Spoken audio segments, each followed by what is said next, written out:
Buenos días y muchas gracias a los que nos acompañan esta mañana en este tercer simposio Innovación para el Bien Común y el Desarrollo Sostenible. Vamos a tener en este espacio un conversatorio sobre modelos educativos para el futuro, en el cual me acompaña la maestra Silvia Schmelkes y la doctora Luz María Moreno Medrano. Muchas gracias por estar aquí. A continuación voy a leer sus semblanzas para que todos los que nos escuchan y nos ven conozcan un poquito más sobre ustedes. Empezaré por la maestra Silvia Schmelkes. Bueno, la maestra Silvia es socióloga y maestra en investigación y desarrollo educativo por la Universidad Iberoamericana. Realizó estudios de doctorado en sociología de la educación en el Instituto de Educación de la Universidad de Londres. Recibió la medalla John Emos Comenius, otorgada por la República Checa y por la UNESCO en 2008. Le otorgaron el doctorado honoris causa en junio de 2019 por la Universidad de Concordia en Quebec y en 2017 por la Universidad Autónoma de Baja California. Es investigadora de la educación desde 1970. Ha publicado más de 150 trabajos entre libros y artículos sobre los temas de calidad de la educación, educación de adultos, formación de valores y educación intercultural. Es integrante del Sistema Nacional de Investigadores desde hace más de 26 años, contando con el reconocimiento de SNI 3. Fundó y fue coordinadora general de Educación Intercultural y Bilingüe de la Secretaría de Educación Pública de 2001 a 2007. Fungió como presidenta de gobierno del Centro de Investigación e Innovación Educativa de la OCDE de 2002 a 2004. Dirigió el Instituto de Investigaciones para el Desarrollo de la Educación de la Ibero de 2007 a 2013. Fue la primera presidenta del INEE Autónomo de abril a 2013 a abril de 2017 y continuó como consejera de la Junta de Gobierno del Instituto Nacional para la Evaluación de la Educación hasta mayo de 2019. Fue vicerrectora académica de la Universidad Iberoamericana Ciudad de México, Tijuana, en el periodo 2019 a 2022. Muchas gracias por acompañarnos esta mañana, Silvia. A continuación leeré la semblanza de la doctora Luz María Moreno. La doctora Moreno es directora del Instituto de Investigaciones para el Desarrollo de la Educación INIDE de la Universidad Iberoamericana. Su línea de investigación es la educación intercultural desde la agenda antirracista y feminista. Es profesora en el doctorado de Estudios Críticos de Género, el doctorado interinstitucional en educación y la maestría en investigación para el desarrollo de la educación. Sus investigaciones más recientes están relacionadas con la búsqueda de alternativas educativas desde los movimientos por los derechos de los pueblos originarios en contextos urbanos. Tiene una amplia experiencia en la formación docente y directiva desde perspectivas colaborativas y de comunidades de aprendizaje y de práctica enraizadas en la diversidad de las necesidades educativas de cada comunidad educativa. Es miembro de la Asociación Internacional Schools as Learning Communities, encabezada por el doctor Manabu Sato de la Universidad de Tokio. Muchas gracias por acompañarnos esta mañana, Luz María. Gracias por estar Encantada. aquí. Bueno, pues leyendo estas semblanzas de ambas, pues se puede entender de manera natural por qué están invitadas el día de hoy. Así que vamos a tratar de hacer esto muy ágil, tratar de hacerlo muy ameno para los que nos ven y bueno, obviamente que nos compartan toda su experiencia, ¿no? La educación para poder formar para el bien común y el desarrollo sostenible debe llegar con calidad a todas y todos los niños, niñas y adolescentes. En este sentido, Luzma, ¿cómo está el mundo? ¿Cómo está México en camino de este objetivo 4 de los Objetivos de Desarrollo Sostenible? Híjole, pues mira, desde mi ámbito en el que me he concentrado en los últimos años, que es el género, la interculturalidad, em, yo creo que estamos todavía muy lejos, ¿no? De lograr este objetivo 4, que es garantizar una educación inclusiva, equitativa y de calidad y promover oportunidades de aprendizaje durante toda la vida para todos y todas, ¿no? Creo que esto, sin duda, bueno, además de que está cruzado por un momento histórico muy difícil que nos tocó vivir como humanidad, que fue la pandemia, pero ya incluso antes y ahorita mucho más recrudecido, creo que las inequidades sociales y educativas pues están siendo muy dramáticas.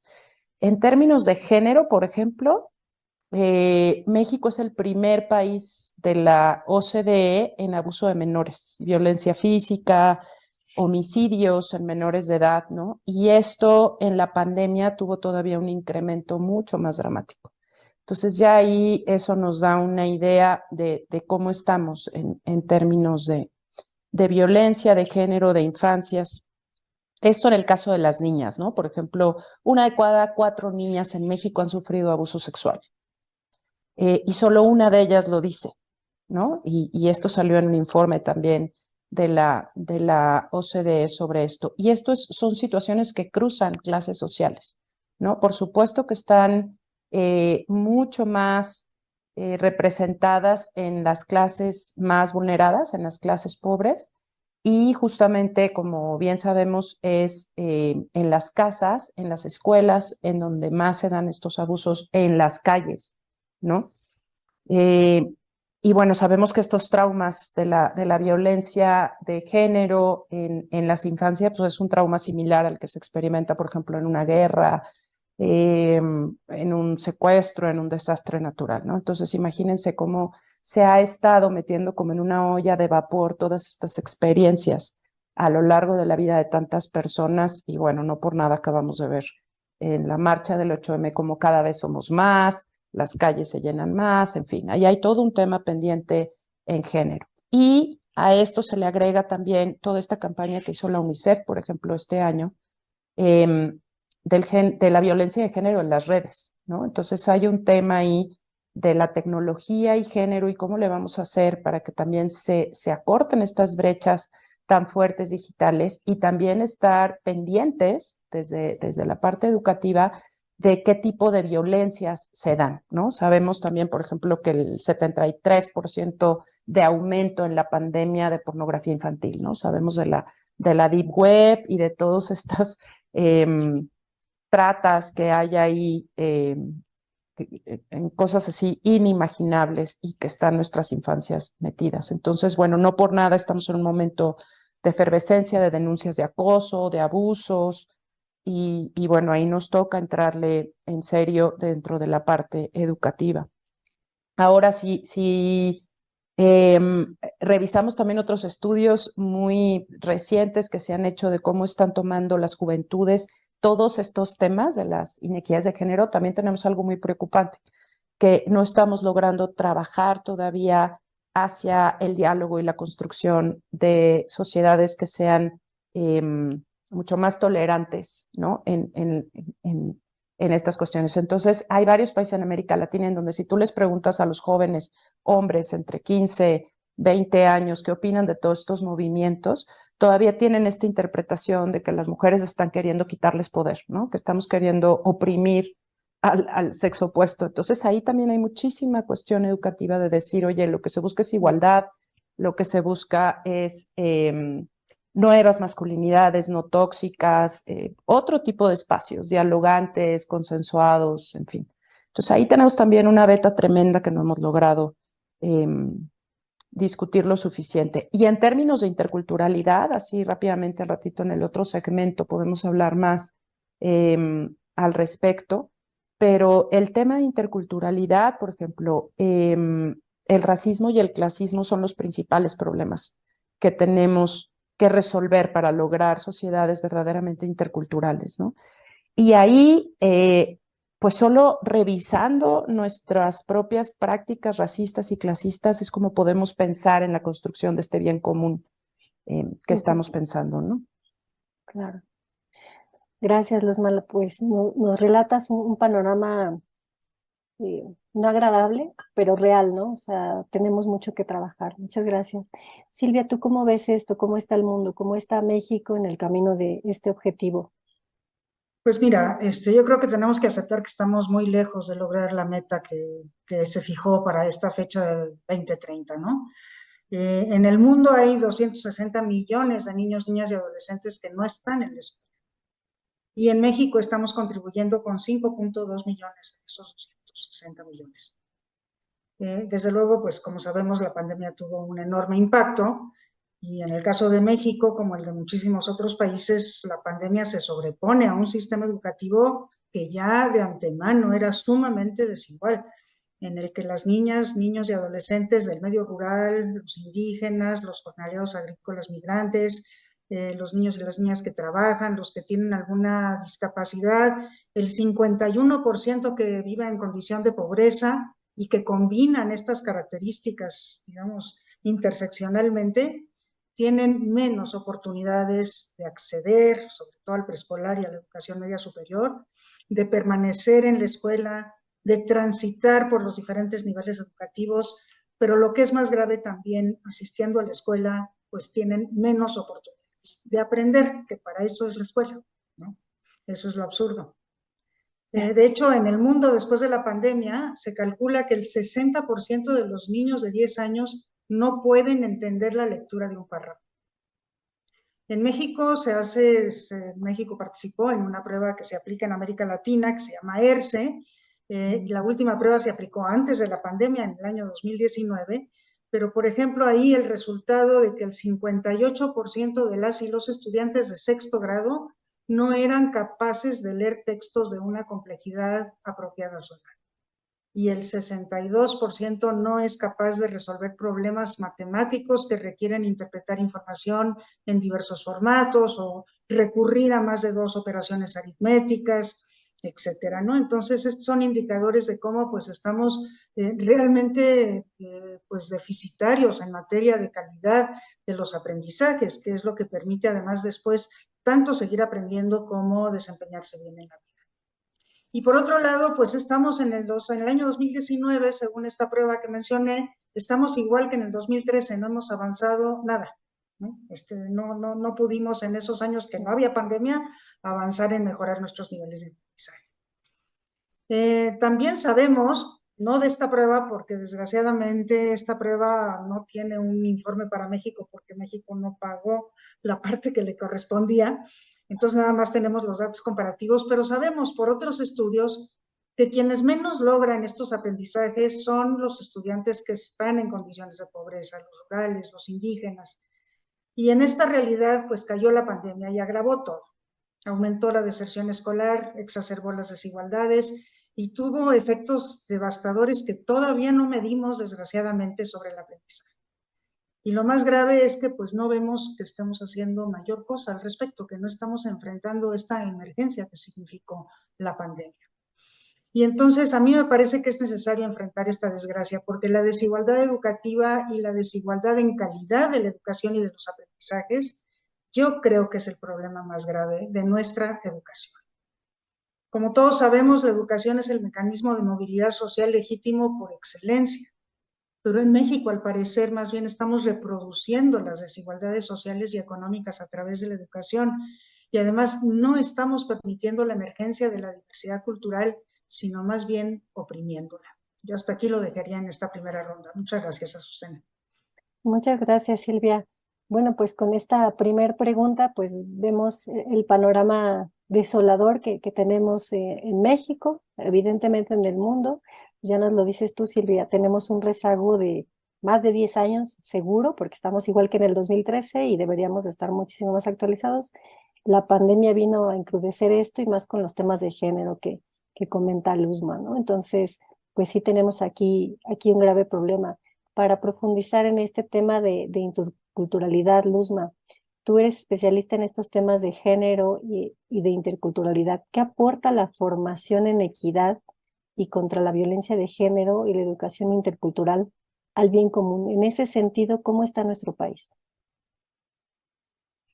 Pues mira, aunando un poquito a lo que acaba de decir Silvia, de que la escuela justamente reproduce estas inequidades, esta cuestión que les decía del racismo y la discriminación, regresando a ese punto, es muy fuerte, ¿no? Porque seguimos sin aceptar que somos una sociedad sumamente pigmentocrática, ¿no? El tono de la piel hace una diferencia. Entonces, por ejemplo, el 24% de las personas blancas logran tener posiciones económicas altas, ¿no? Posiciones de dirección, etcétera. Las personas de piel negra, por ejemplo, solamente el 9%. Las personas indígenas, un 6%, ¿no? Y esas pieles son pieles morenas, son pieles negras, que nos cuesta mucho trabajo visibilizar cómo nuestra mirada, la toma de decisiones, todos los procesos de selección en trabajos, etcétera, tienen que ver con una cuestión racista y pigmentocrática. Entonces, sí las escuelas siguen reproduciendo esas cosas, porque sí hubo una política que fue sumamente exitosa en México, fue la del mestizaje, ¿no? En creer que somos iguales, en creer que no existen las diferencias, en que si hablas de las diferencias es políticamente incorrecto, en creer que incluso hay culturas de primera, culturas de segunda. Entonces, aunque la Constitución diga otra cosa, que somos un país pluricultural, que tenemos diferentes idiomas nacionales, etcétera, en la práctica tú ves que los recursos pues no están distribuidos de esa manera, ¿no? Entonces, yo creo que todo eso es parte de un sistema de racismo estructural que tampoco hemos querido aceptar y por lo tanto se permea en las escuelas de manera directa, ¿no? Entonces, las escuelas siguen desafortunadamente buscando pues mantener este status quo, ¿no? La lengua única, es muy difícil que profesoras, profesores logren tener los recursos, los apoyos necesarios para atender a su estudiantado desde la diversidad de necesidades que tienen, en fin. Entonces creo que ahí tenemos un tema fuerte que sí requiere, desde mi punto de vista, una doble aproximación, ¿no? Desde la sociedad civil, desde el tipo de paradigma que como sociedad civil tenemos con respecto a la educación y luchar porque esos derechos se garanticen y también de arriba abajo, ¿no? Con políticas públicas que no solamente suenen bonito y que sean muy deseables epistemológicamente, ¿no? Sino que vengan acompañadas de operaciones concretas, de recursos concretos, de asignación, que se vea la voluntad política, pues, ¿no? Claro, y aquí también me imagino que pues entra la parte de la educación en casa, ¿no? También en este concepto que nos comentas de pigmento, ¿cómo lo dijiste? ¿Pigmento qué? Pigme- Pigmentocracia. Pigmentocracia, ¿no? Nunca lo había escuchado, pero tienes toda la razón, ¿no? Y un poco lo generamos muchas de las veces, claro, desde la escuela, pero también desde casa y reproducimos estos modelos que para nada promueven la equidad ni la igualdad, sino al contrario, ah, ahondan más las problemáticas que comentaba Silvia, ¿no? Muchas gracias, Luzma. Y Silvia, ¿qué significa educar con calidad para propósitos de formar personas capaces de propiciar el bien común y el desarrollo sostenible? Ay, Azucena, pues mira, yo creo que todos los que trabajamos en educación y creo que una buena parte de la sociedad mexicana tiene el convencimiento de que la educación eh, pues es potente para transformar personas y a través de las personas de cambiar la realidad y de transformar las estructuras estas de las que nos acaba de hablar Luzma, esas estructuras que nos oprimen, que nos hacen desiguales, que son injustas, etcétera, ¿no? Pero para que esto sea así, pues la educación tiene que ser equitativa y tiene que ser de calidad, las dos cosas, ¿no? La educación tiene que ser demandante cognitivamente, tiene que plantearle demandas a sus estudiantes porque solamente el desarrollo cognitivo permite el pensamiento crítico. Y el pensamiento crítico es esencial para el discernimiento y para el juicio moral y también es la base para una buena formación pues, humana, profesional y para poder realmente brindar un servicio al país, a la humanidad a partir de la educación recibida. El concepto de la calidad en educación propiamente académica, pues ha cambiado con el arribo de la tecnología, como todos y todas sabemos, ¿no? La escuela pierde su sentido como transmisora de conocimientos, ya no es el lugar en donde se transmiten los conocimientos, porque los conocimientos, pues al menos teóricamente, están disponibles para todos a través del Internet. Y entonces ahora cobran mucha más importancia las habilidades básicas, la lectura, la escritura, el cálculo, pero sobre todo las habilidades superiores de pensamiento, que por cierto se desarrollan desde el preescolar, ¿no? Que son habilidades de análisis, de síntesis, de inducción, de deducción, de inferencia, de discernimiento, de pensamiento lógico, de pensamiento matemático y obviamente de pensamiento crítico. Y una habilidad fundamental que es ahora la de aprender a aprender. Ahora que ya tenemos acceso, digamos, a ese conocimiento que está ahí disponible para todos, pues lo que tenemos que hacer es aprender a buscar y a discriminar información, a buscar conocimientos, a saber cuando encontramos estos conocimientos si nos bastan o si requerimos del conocimiento experto, ¿no? Y por otra parte, pues las habilidades no se desarrollan en el vacío, sino que se desarrollan en función y a propósito de contenidos específicos. Entonces ahora la elección de estos contenidos pues no tiene que venir en un currículum, sino que puede ser más libre y puede responder con pertinencia y con relevancia a las características del contexto, de las y los estudiantes, a sus intereses, a su capacidad de asombro, ¿no? Pero con eso no termina la educación de calidad, porque pues todos sabemos que cuando hablamos de educación de calidad, pues nos estamos refiriendo a una integralidad, ¿no? Entonces, bueno, pues esto implica formar el desarrollo físico, el desarrollo artístico, pues eso no quisiera ahondar porque para todos es muy evidente, pero de manera muy importante, me parece que para que se llame de calidad la educación tiene que formar en valores. Esos valores que son valores sociales que nos ayudan a convivir adecuadamente. Ya Luzma se refirió muchísimo a ellos, ¿no? Y pues la escuela lo tiene que hacer, porque además de la familia, que como tú bien decías, proporciona las bases, una formación en valores, no hay otra agencia de la sociedad capaz de hacerlo y la escuela es la única que lo puede hacer de manera intencional, sistemática y transparente, indicando lo que quiere lograr en este sentido.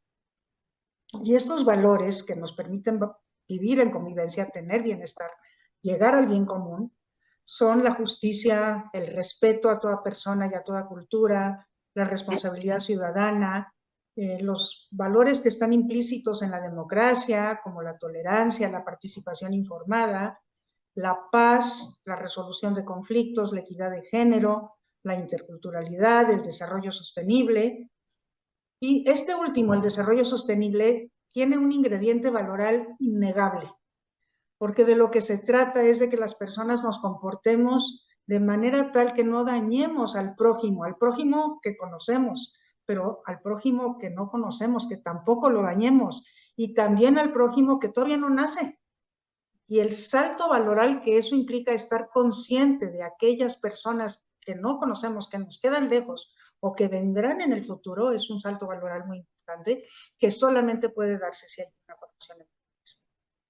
La escuela puede lograr esto de manera formal a través del currículum, que más bien es como de manera transversal en todas las asignaturas y relacionando asignaturas entre sí, pero quizás sobre todo en las formas colaborativas de aprender y de manera informal a través de convertir la escuela en esa sociedad que anticipamos, que deseamos, ¿no? Una sociedad pacífica, solidaria, justa, sustentable, que nos enseñe a vivir de esa manera para que después, saliendo de la escuela y también en ese momento saliendo de la escuela, pues llevemos esos valores para construir este tipo de sociedad. Gracias, Azucena. No, gracias a ti. La verdad es que creo que a todos nos dejaste pensando en todos estos temas, esta conciencia de valores y bueno, la verdad me dejaste pensando mucho desde que todo se puede encontrar en Internet, desafortunadamente no todo certero, ¿no? Esa mala concepción de que cualquier cosa la buscas en Internet, pero sin ser fuentes confiables y bueno, si adicional a eso le agregamos la falta de valores que se tienen como sociedad, pues sí, la problemática se incrementa, pero se me hace muy inspiracional todo lo que nos comenta, Silvia, muchas gracias. Y Gracias. a ver, Luzma, para que la educación realmente pueda transformar personas con esta profunda formación ética y moral llena de valores, como todos los que ya nos enlistó Silvia, ¿qué implica? ¿Cómo se puede hacer? Híjole, pues estamos dejando la vida en ello, pero sí te puedo decir que hay un convencimiento de que si en la escuela misma no tienes una experiencia de vida democrática, es muy difícil que eso después se pueda extrapolar a otros espacios, ¿no? Entonces, si tú vas a la escuela y seguimos dándole gusto al docente, seguimos enfocados en una calificación, en calladita me veo más bonita, en estar súper disciplinada y con desarrollo cognitivo mínimo, ¿no? Porque la memorización es lo que sigue imperando. todas esas cosas no permiten que realmente existan avances hacia una evaluación, hacia una formación ética y valoral, como la mencionaba Silvia, ¿no? Que a final de cuentas es la vida democrática. Lo que queremos es que el estudiantado lo viva en la escuela, ¿no? Que tenga esta posibilidad de hablar, de dialogar, de construir pensamiento crítico, de poder establecer un diálogo con las personas mayores, pero no desde la imposición del poder, sino desde el intercambio de ideas, desde el respeto, desde el saber que cada quien tenemos perspectivas, incluso en la diversidad de edades, y no por eso tenemos unos más poder que otros, ¿no? Y eso se sigue reproduciendo en cada salón de clase y en cada familia también, ¿no? Porque hemos encontrado casos en que por más innovador que sea el modelo educativo y que esté la comunidad educativa sumamente convencida, ¿no? De la manera, las familias siguen pidiendo, pero es que no le estás exigiendo, maestra, péguele, ¿no? Para que aprenda, exíjale. Entonces sigue existiendo también esta idea que tenemos muy internalizada de que en la escuela se sufre y que para aprender hay que sufrir. Entonces, todo lo que vaya relacionada con el gozo, con el descubrimiento, pareciera que no es aprendizaje. Y todas las investigaciones, ¿no?, muestran lo contrario. Entre más relajada estés, entre más contenta estés, entre más significativo te parezca el tema que estás investigando, desarrollando, más vas a aprender, ¿no? Más vas a clavarte y a engancharte con los temas y con lo que uno quiere investigar. Entonces yo creo que sí requerimos eh, apostarle a que la educación se viva distinto. Ya no nada más se cuadre de manera discursiva, como te decía hace un rato, que en eso creo que, a diferencia de los países asiáticos, por ejemplo, que afortunadamente tuve este privilegio de estar allá la semana pasada, allá están apostándole a la práctica, a qué es lo que estamos haciendo en las oportunidades y los desafíos de aprendizaje, como decía Silvia, qué retos les estoy dando a mi estudiantado para poderlos llevar a que den un pasito más allá, en lugar de estar enfocados en el programa de estudio, en el objetivo a donde quiero llegar, en el discurso sobre el modelo pedagógico que queremos construir, en si el maestro se acerca, no se acerca, toma nota, no toma nota. O sea, seguimos en este modelo mexicano, seguimos centrados en la figura de las y los docentes y dejamos de lado la del estudiantado. En cómo aprenden, no sabemos. Si aprenden distinto porque vienen de contextos distintos, tampoco sabemos. Si aprenden distintas las niñas que los niños en el grupo que yo tengo, o si tengo una niña con una historia tremenda de abuso que a lo mejor por eso la tiene callada todo el tiempo en el salón de clase, tampoco lo sabemos. Entonces, ahí es en donde tendrían que estar nuestros esfuerzos para saber cómo promover el aprendizaje, no la enseñanza únicamente, cómo promovemos el aprendizaje, ¿no? Y entonces esto que también hablaba Silvia de las tecnologías y del promover el pensamiento crítico, justamente a lo que queremos llegar es que logremos posicionarnos, ¿no? Y ahí viene el tema del bien común. Cuando logramos entonces pensar críticamente y tomar una postura que no siempre va a ser la más popular, ¿no? Frente a un sistema capitalista como en el que vivimos, en donde no importa la explotación de los recursos naturales, no importa a costa de quién se hagan ciertas cosas. Cuando uno se posiciona, pues no tomas una postura que puede causar mucha incomodidad, ¿no? Pero justamente creo que es hacia donde se quiere llegar, hacia posicionarnos en la injusticia, hacia hacer realidad la inclusión, la interculturalidad, hacia el bien común. Y creo que es la única manera en la que podemos tener estas prácticas cotidianas que no se queden solamente en discursos, porque otra de las cosas que vemos es que esta mirada también de la modernidad, ¿no?, que hemos construido desde la época de los griegos, de los romanos, es esta separación entre lo que hago, lo que digo, lo que siento, lo que pienso, esta dicotomía, ¿no?, que no nos permite entonces mostrarnos como una sola persona dentro de una comunidad específica que estamos buscando transformar nuestro entorno juntas y juntos, ¿no? Seguimos pensando en esta parte como si soy incongruente o no soy incongruente entre lo que hago, lo que digo, lo que pienso, pero mucho tiene que ver con esta herencia dicotómica entre lo que sentimos, lo que vemos, lo que hablamos, ¿no? Y eso también es un tema que tendríamos que estar educando distinto. Y por eso el cuerpo es tan importante, las emociones son tan importantes, junto con toda la parte del desarrollo cognitivo igual. Claro, totalmente, totalmente. Realmente tenemos muchas dicotomías como sociedad que no nos llevan a ningún lado y justamente nos hacen creer que así son las cosas, ¿no? Son negros, son blancos, y la realidad es que cualquier problemática que queramos analizar tiene sus tintes, sus tonalidades, sus complejidades. Totalmente de acuerdo contigo, Luzma. Y les agradezco a las dos porque ya recorrimos lo que deberíamos hacer como en materia de educación en términos generales, ¿no? Cómo se ve y qué podríamos hacer, estas implicaciones de valores.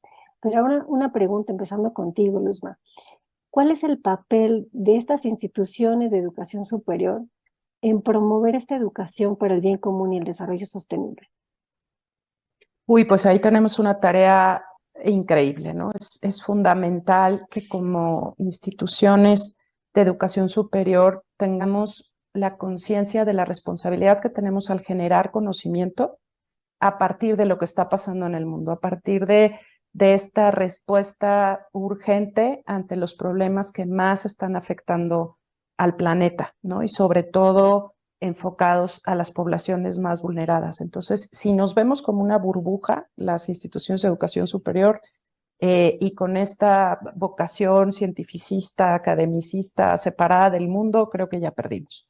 En la medida en que estemos vinculados con sociedad civil, con los problemas reales del mundo y que generemos conocimiento para la transformación y para la generación del bien común, entonces creo que estamos haciendo bien nuestro trabajo.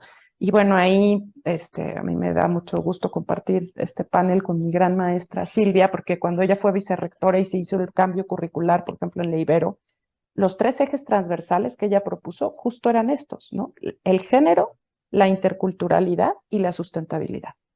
Y justo pensando en esto, en que las instituciones de educación superior nos tomáramos en serio el compromiso de que dejáramos de nada más de pensar en nuestras propias disciplinas y que pensáramos en los problemas comunes del mundo, ¿no? Que están aquí representados, como justo lo estamos viendo en este panel. Y no es sencillo. O sea, yo creo que somos la única universidad que tiene esta propuesta ahorita. Bueno, Silvia conoce muchos otros modelos que ahorita nos dirá, pero yo te puedo decir que desde mi experiencia uno encuentra muchas resistencias, muchísimas resistencias, porque implica justamente un posicionamiento crítico de lo que uno hace, de cómo uno piensa, de cómo uno se comporta con el mundo, con las otras, con los otros. Y por lo general en las instituciones de educación superior estamos muy cómodos con nuestros abordajes teóricos y metodológicos que se han ido trabajando a lo largo de muchos años y que entonces uno se sienta cómodamente en ellos. Y a la hora que dicen, oye, pero ¿y el mundo? Pero, ¿y ya pensaste en las violencias de género? ¿Y cómo le hacemos para que el estudiantado se sienta libre de expresar lo que está viviendo y al mismo tiempo podamos eso meterlo como parte del currículum para estudiarlo más a fondo? Y si esto se sale de nuestra área de expertise, no tendríamos que estar llevando a otro departamento para que nos complemente la visión y el análisis. Y todo eso causa así como un caos en el abordaje ¿no? En las políticas universitarias, etcétera. Afortunadamente en la Ibero existe esa voluntad de apostarle hacia allá, de caminar hacia allá, pero no por eso deja de ser un camino lleno de resistencias, largo, eh, que sí creo que va a tomar algo de tiempo, pero que a mí me llena de esperanza que lo logremos, ¿no? Con una postura muy autocrítica y tratando de enfocarnos siempre en los problemas más urgentes del mundo para trabajar todos y todas hacia allá. Muchas gracias, Luzma. Bueno, ya nos dijo Luzma, Silvia, lo que claro, tú propusiste siendo vicerrectora de la universidad y que ahora tenemos en los planes Manresa estos 3 ejes transversales que pues son esenciales porque como comentas, Luzma, pues sí, son problemáticas reales que vemos todos los días, todas las problemáticas los conllevan y que va un poco de la mano con lo que decía Silvia, de pensar en los que todavía ni siquiera están, ¿no? O sea, ¿qué mundo vamos a dejar? ¿Qué mundo vamos a dejar si no pensamos en temas como la sustentabilidad, la interculturalidad?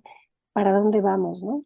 Eh, para cerrar este conversatorio, y yo creo que Silvia, tú nos puedes comentar muchísimo más porque tú lo hiciste, fue tu iniciativa.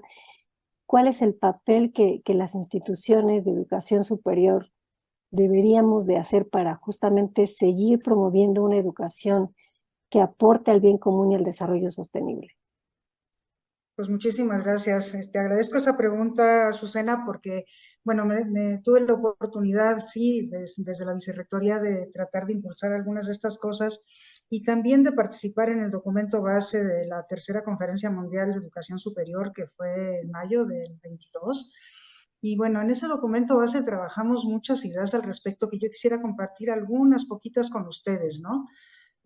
Una de ellas era que los objetivos de desarrollo sostenible, si no los asumen las universidades con entusiasmo y con toda la creatividad para realmente contribuir y aportar a ellos, no los vamos a lograr.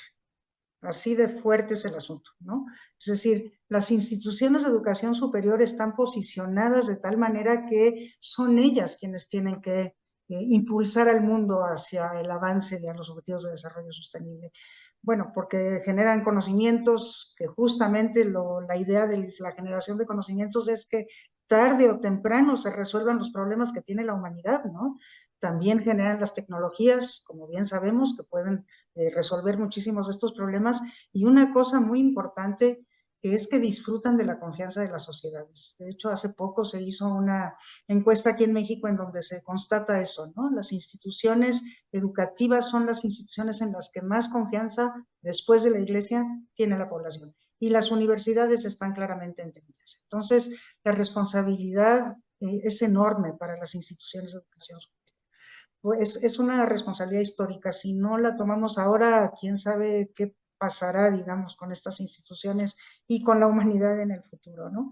Y bueno, pues ahí obviamente pues tienen el papel de formación de los profesionales que pues tendrán que desempeñar en nuestras sociedades muy pronto, ¿no? Muy próximamente, porque pues, ya están próximos a la elección.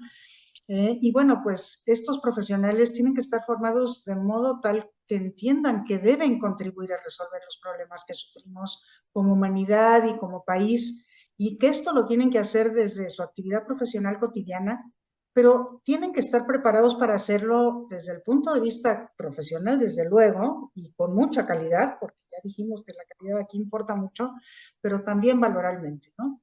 Y esto se traduce en que pues, las universidades, las instituciones de educación superior, pues tienen que egresar personas comprometidas y responsables con estas metas, ¿no?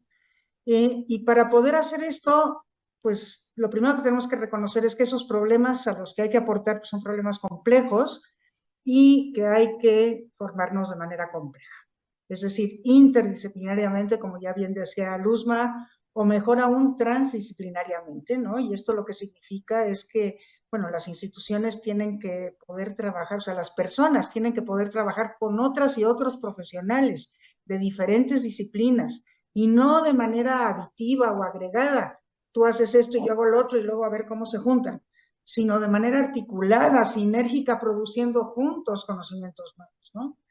Y también significa que deben de tener la capacidad, porque han vivido las experiencias que lo implican al interior de la universidad, de trabajar junto con los que más sufren los problemas y de respetar sus conocimientos y preocupaciones al respecto.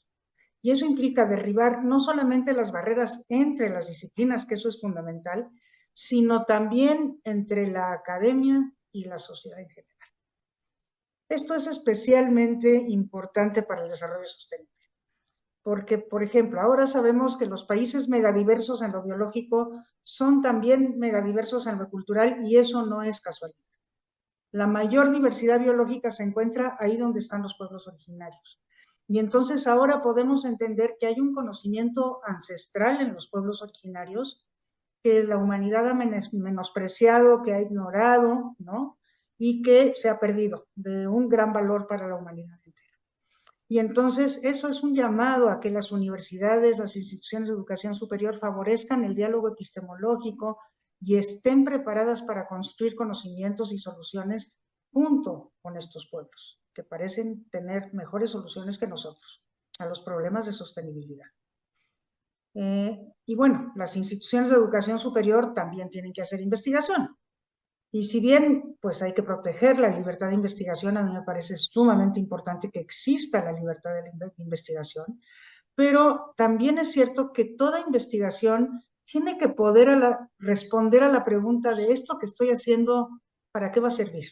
no necesariamente mañana ni necesariamente en el mediano plazo, pero lo que yo estoy persiguiendo en algún momento dado tiene que poder aportar a la solución de algunos de los problemas que vive la humanidad. Y entonces se puede hacer investigación básica que a lo mejor no tiene resultados en el corto plazo o a lo mejor nunca, porque hay algunas hipótesis que nunca se pueden comprobar, ¿no? Pero este propósito tiene que quedar claro y tiene que ser transparente para todos. Y también una cosa que significa es que tenemos que aprender a investigar mucho más interviniendo sobre la realidad. Es decir, que los procesos de transformación de la realidad intencionados sean procesos también de generación de conocimientos. Pero eso hay que hacerlo sin atropellar, sin faltarle respeto a aquellos con quienes estamos trabajando, sino más bien trabajando con ellos, tomando en cuenta sus aspiraciones, sus inclinaciones, respetando sus saberes y sus conocimientos. Y esto implica conocer transformando. Y esto es algo que tenemos que hacer con mucho mayor énfasis de lo que lo hemos hecho hasta la fecha. Y ya para cerrar, las instituciones de educación superior también tienen la responsabilidad de la vinculación con la sociedad más amplia. Y aquí el llamado es a estar muchísimo más presentes de lo que estamos ahora, ¿no? Tradicionalmente nos vinculamos, bueno, con otras universidades nacionales y extranjeras, con empresas, con gobiernos, con organizaciones de la sociedad civil, y eso es muy necesario, está muy bien y lo tenemos que fortalecer. Por ejemplo, tenemos que buscar influir en políticas públicas relacionadas con el bien común, con la sustentabilidad, mucho más de lo que hacemos. Pero también tenemos que ampliar esas esferas de vinculación para incluir, por ejemplo, a los movimientos populares. Generalmente un movimiento popular existe porque hay un problema que se tiene que resolver. Y también con la enorme diversidad de comunidades que componen la sociedad. Nos falta diversificar con quién nos vinculamos. Y si logramos hacerlo, esto además de ayudar a que contemos las universidades con elementos de gran riqueza para fijar nuestras prioridades, tanto de formación como de investigación, esto va a permitir enriquecer nuestra visión y probar lo que Gibbons llama la robustez social de las soluciones, que según Gibbons es el mejor criterio para definir la calidad de las instituciones de educación superior, que sus soluciones sean socialmente robustas. Ahora, como decía Luzma, para hacer esto hay muchas barreras, hay muchísimas resistencias, hay barreras internas y barreras externas que se han construido porque las instituciones de educación superior se fundaron hace cientos y cientos de años, ¿no? Y entonces, pues hay tradiciones centenarias del quehacer universitario y lo que tenemos que hacer es romper silos disciplinarios, ofrecer programas inter y transdisciplinarios en torno a problemas fundamentales, incentivar el trabajo colaborativo e interdisciplinario, priorizar la difusión de la ciencia más allá de los círculos académicos, porque la ciencia es conocimiento que es de todos, ¿no? Y bueno, a mí me parece que un evento como el que estamos ahora teniendo, en el que estamos participando, puede ser motivo para repensar nuestro quehacer educativo. La verdad es que justo por eso agradezco mucho la invitación a participar de este simposio. Muchas gracias, Azucena. Muchas gracias, Silvia. La verdad es que me queda poco que agregar después del discurso motivacional que nos das al final y todo lo que nos queda por hacer como instituciones de educación superior, ¿no? La invitación ya está abierta y creo que yo lo resumiría en 2 puntos. Respeto a todos, respeto a tu entorno, respeto a todos los estudiantes y tener esta apertura a otras realidades diferentes a la propia, ¿no? Tener esta apertura a nuevas ideas, tener esta apertura a nuevas disciplinas, tener esta apertura a otras culturas diferentes de la mía, ¿no? Porque el aprendizaje se da en todo eso que nos comentas, en todos estos aspectos, y se da cuando somos conscientes de lo que implica mi hacer diario, ¿no? Lo que implica mi hacer para el entorno, para otras personas, desde lo que decía Luzma, ¿no? Desde que todavía tenemos clases en que el objetivo es memorizar cosas. Desde ahí necesitamos tener como esta apertura a entender cómo aprenden nuestros alumnos y cómo tratar de que ellos generen esto que comentaba Silvia, este pensamiento crítico, porque el futuro lo van a construir ellos. Entonces, pues sí, si no los preparamos ahora que están en este paso, si no nos vinculamos más, si no hacemos más, pues los vamos a dejar muy poco preparados para el futuro que finalmente es de ellos, ¿no?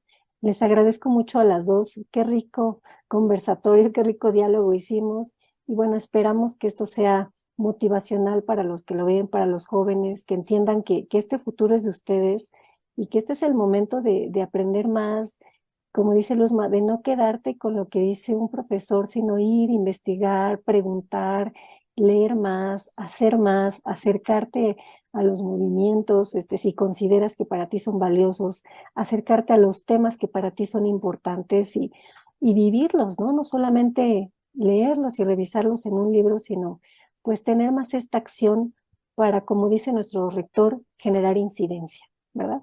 Les agradezco mucho por estar aquí esta mañana y bueno, pues seguimos con nuestro programa. Esperamos que nos sigan viendo en todos los demás eventos que tenemos en este tercer simposio Innovación para el Bien Común y el Desarrollo Sostenible.